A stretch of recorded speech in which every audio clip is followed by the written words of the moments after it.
Hi everyone, it's Darsie Bruno for JustRite Papercraft. For Tutorial Tuesday, I'm showing you how to use vellum in your card making. So let's get started. There are many different kinds of vellums. They come in various weights, with number 29 and number 40 being the most common. The smaller the number is for the vellum, the thinner it is. It comes in clear, color, frosted, metallics, and patterned.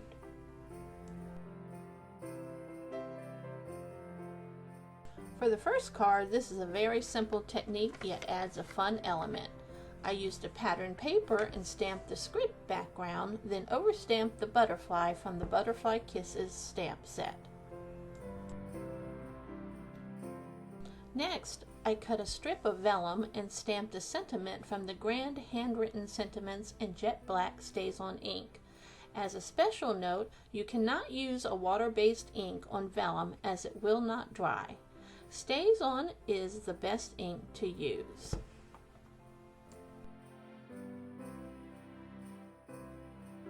You'll wrap the vellum strip around your panel, then glue your panel to a card. Embellish as desired.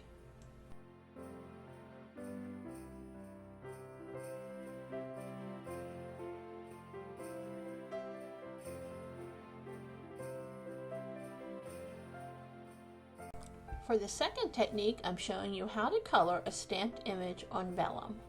To start, cut a piece of vellum 4 1/4 inches by 6 1/2 inches and score at 5 1/2 inches. You'll stamp the large floral stamp from the Black Eyed Susan clear stamp set and a sentiment from the Graceful Sentiments clear set using the Black Stays On ink. Spectrum Noir markers are perfect for coloring on vellum. To color your image, turn the vellum over and color on the back side. The reason you do this is because if you color on top of the image, the marker will blur it. Coloring from the back side gives a soft pastel appearance.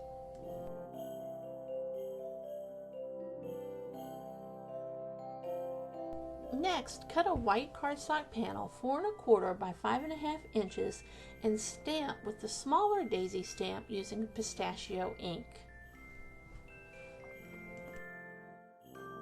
Assemble your vellum overlay by gluing the flap to the back of your stamped cardstock, then glue it to another cardstock panel. You'll glue this to a card and embellish as desired.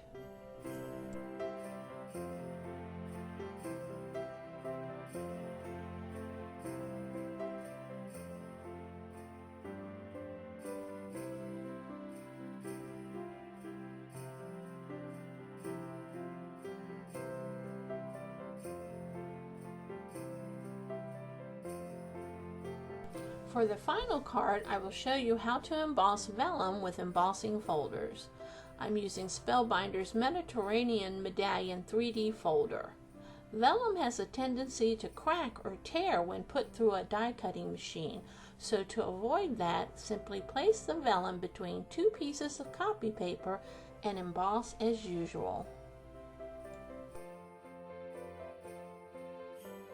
You could wipe an ink pad across the embossed surface to add color if you so desired.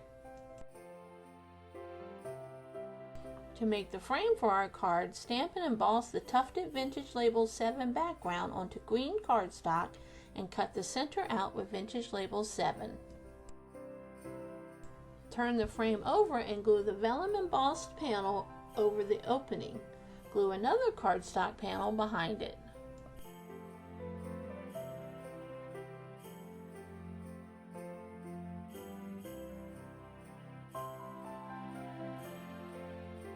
To create colorful marbled vellum flowers, I'll use alcohol ink, vellum, and rubbing alcohol in a spritz bottle. Paper clip 2 pieces of vellum to a piece of cardboard, then spritz between them with the rubbing alcohol. Add watermelon alcohol ink, then lay the vellum piece down. With tissue, rub the vellum, allowing the ink to spread. Add more alcohol if needed.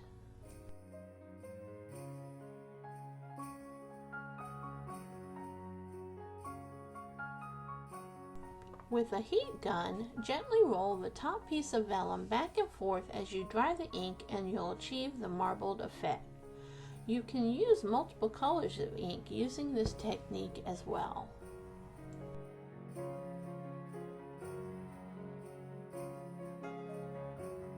Once the vellum is thoroughly dry, you have 2 marbled panels to use for your paper creations.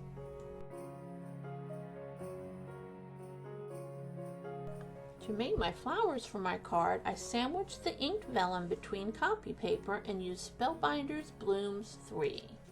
Cut several flowers for your card and embellish the flowers with pearl centers, then add them to your frame. Finish with a sentiment and a bow. As you can see, it's a lot of fun to play with vellum. Stay tuned for more crafting ideas from JustRite Papercraft.